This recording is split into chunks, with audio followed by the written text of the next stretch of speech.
So, nandito tayo guys sa pineapple farm. Ayun. So, as kita nyo, ang daming farm because yung mga iba is ready to harvest. Ayan, ito yung ating mga pinya. Ayan.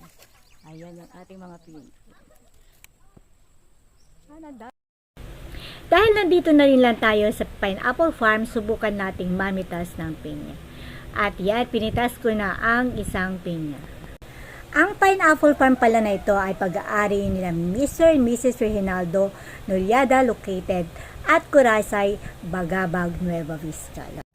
At syempre, may isa pa tayong pipitasin para maging dalawa. So ayan guys, ang pangalawang pinya na aking pipitasin.